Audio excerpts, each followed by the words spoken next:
Salut les petits clous, bienvenue dans Les Pieds dans le Pad. Sorti en 2008 en Europe sur Wii, Disaster Day of Crisis est un de ces jeux qui, malgré un concept original et ambitieux, est complètement passé sous les radars. Développé par Monolith Soft, un studio japonais surtout connu pour des RPG comme Xenosaga ou Baten Kaitos, édité par Nintendo, ce titre est une tentative surprenante de sortir de leur zone de confort. Et oui, c'est bien Nintendo qui a publié ce jeu en exclusivité sur Wii dans une ambiance de film catastrophe hollywoodien à la sauce japonaise. Mais avant l'alerte sismique, pense à t'abonner et à liker. C'est un signal de détresse capté par l'algorithme, ça booste le référencement et permet à la chaîne d'être vue par d'autres survivants du rétro. Sirène enclenchée, on y va, évacuation immédiate. L'idée de base, proposer un jeu spectaculaire, bourré de situations d'urgence, de catastrophes naturelles et d'actions non-stop. Un truc jamais vu sur Wii à l'époque. Et le projet, on le doit notamment à Tetsuya Takahashi, le fondateur de Monolith, qui voulait explorer autre chose que le RPG narratif, un jeu un peu plus direct, plus sensoriel, où le joueur serait constamment sur le fil. Disaster a été annoncé dès 2006 au lancement de la Wii, avec une promesse simple, vivre une journée de crise où tout part en vrille. Tsunami, tremblement de terre, terroristes armés jusqu'aux dents, rien que ça. Mais entre son annonce et sa sortie, le jeu a connu un développement compliqué avec plusieurs retards et rumeurs d'annulation. Nintendo a hésité à le sortir en Amérique du Nord, finalement il ne verra jamais le jour aux États-Unis. Ce qui renforce un peu son statut de curiosité méconnue. Entre catastrophes naturelles, menaces terroristes, héros de films d'action au grand cœur et gameplay à la sauce multigenre, on tient peut-être une vraie pépite oubliée. Mais pour le savoir, mettons les pieds dans le pad. Ladies and gentlemen, start your engines.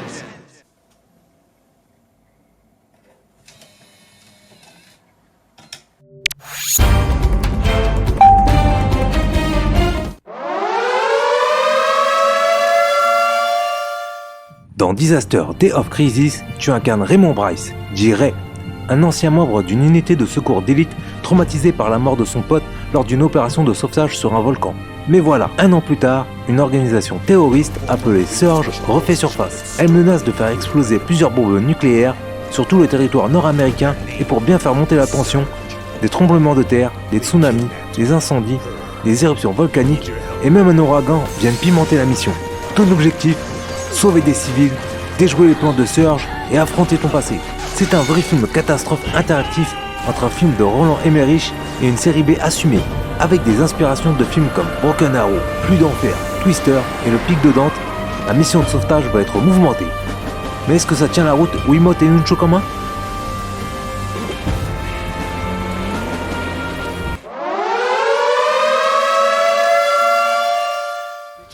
Ce qui frappe tout de suite dans Disaster Day of Crisis, c'est son côté touche-à-tout assumé.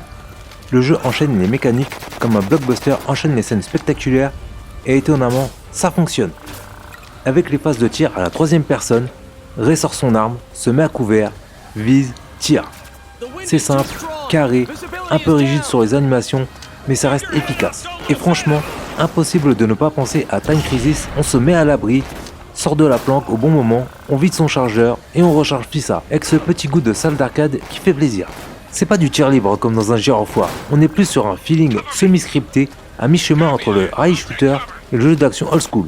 Mais dans le contexte du jeu, avec son ambiance de film catastrophe à gros budget, ça colle parfaitement. Ça participe à cette impression de jouer à un blockbuster interactif avec de l'action qui pète dans tous les sens et un rythme qui laisse peu de répit.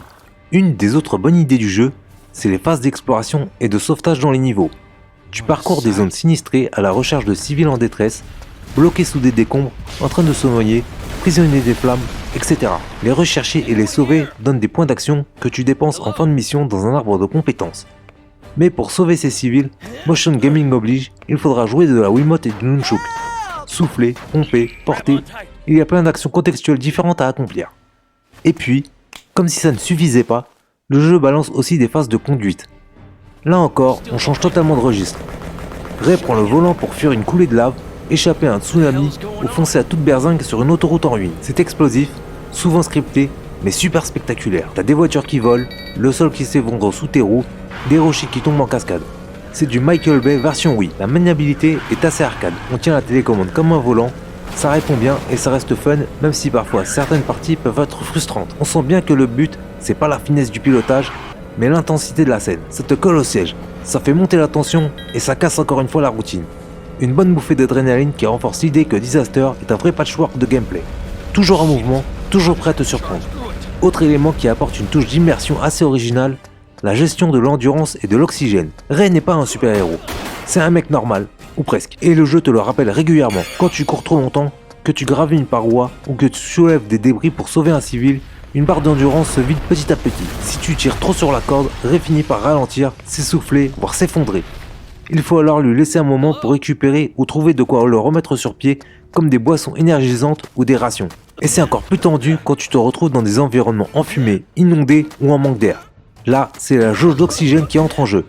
Elle diminue à vue d'œil, et t'as quelques secondes pour sortir du nuage toxique ou remonter à la surface, sinon c'est game over. Ce genre de détail ajoute un vrai stress physique au gameplay. Tu ne fais pas que courir ou tirer, tu dois aussi faire attention à ton souffle, à ta fatigue, à ton environnement, et ça colle parfaitement à l'ambiance catastrophe du jeu. Ici, la nature est un danger en soi, et Ray doit composer avec ses limites humaines.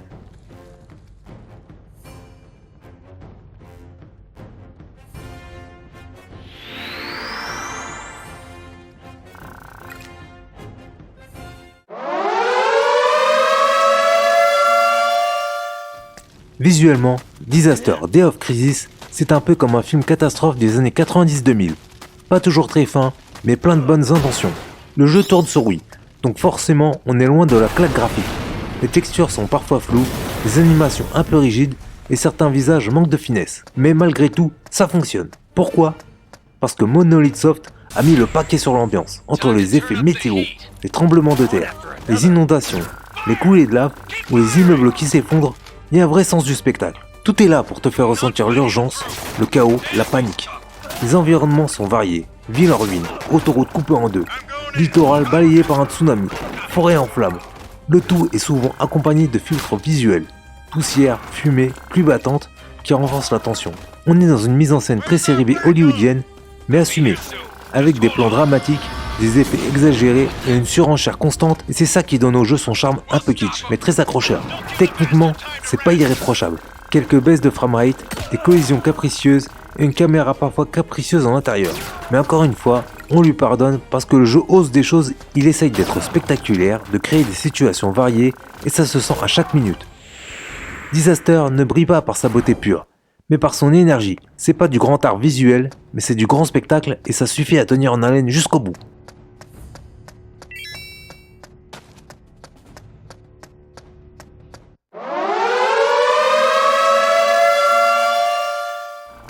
Côté musique, Disaster fait dans le grand spectacle. Et franchement, c'est tant mieux. On est dans une ambiance très cinéma catastrophe, et la bande son suit exactement cette direction. Les compositions orchestrales sont là pour soutenir chaque moment de tension. Musique épique et héroïque, on se croirait parfois dans un film de Roland Emmerich version Wii. Et le plus impressionnant, c'est que la musique s'adapte bien au rythme du gameplay. Elle sait monter en puissance et sait se faire discrète quand il faut, puis explose dans des séquences de tir ou de course. Il y a un vrai souci du timing musical qui colle parfaitement à l'action. Les bruitages participent aussi à l'immersion. Sirènes, cris au loin, craquements de bâtiments, souffle du vent, grondement d'un volcan, tout est là pour te rappeler que le monde autour de toi est en train de s'effondrer. C'est pas juste un fond sonore, c'est une alarme permanente. Petit bémol, le doublage anglais est parfois très cliché, entre le héros au ton grave façon soldat tourmenté et les méchants au jeu un peu forcé, on sent qu'on est dans une production un peu série B, mais honnêtement ça colle bien au style du jeu. Et ça lui donne même un charme rétro très 2000. Bref, Disaster ne te mettra pas une claque musicale comme un Zelda ou un Metroid Prime, mais la bande son fait exactement ce qu'elle doit faire. Soutenir la tension, renforcer l'action et te garder en mode alerte rouge du début à la fin. Shit, don't panic. God damn it! Move! You piece of shit! Huh. It actually works. Now that's what I'm talking about.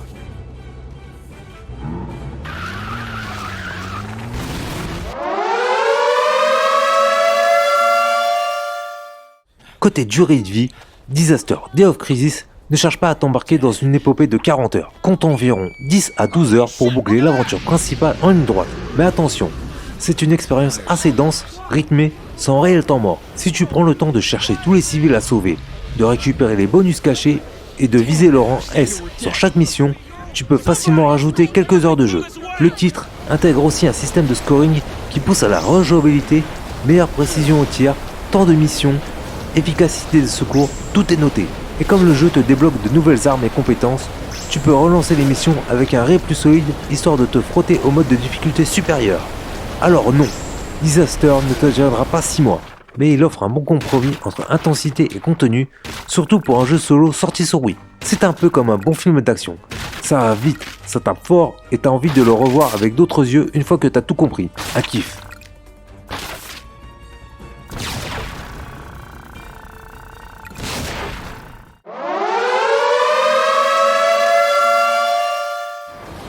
Alors ce Disaster Day of Crisis en 2025, est-ce qu'on en rigole ou est-ce qu'on en redemande? Eh bien franchement, c'est un jeu qu'il ne faut surtout pas balayer trop vite. Certes, il a des défauts, une technique qui accuse son âge et un ton série B qui ne plaira pas à tout le monde. Mais ce serait une erreur de le juger uniquement là-dessus, parce que derrière ces airs de jeu d'action un peu kitsch, Disaster propose une expérience unique, un vrai patchwork de gameplay qui garde le joueur constamment en mouvement entre phases de tir, sauvetage, QTE, conduite, escalade, survie. C'est un jeu qui ose, et dans un monde vidéoludique souvent formaté, ça mérite d'être salué. Mais alors, qu'en penser? Certes, ce jeu n'est pas indispensable pour tout le monde, mais si tu t'intéresses à l'histoire du jeu vidéo, à ces titres un peu ovnis qui ont tenté des choses, c'est clairement un morceau de culture vidéoludique à ne pas rater. Dans une certaine mesure, il me fait penser un peu à Die Trilogy sorti sur PS1 et Saturn. Il m'a procuré un peu les mêmes sensations. Je pense qu'il mérite d'être redécouvert pour ce qu'il est. Un jeu sincère, ambitieux, imparfait, mais passionnant. Merci d'avoir regardé. Likez, commentez et partagez. Abonnez-vous pour ne pas rater mes prochaines aventures. À bientôt dans les pieds dans le pad. Congratulations! You place first.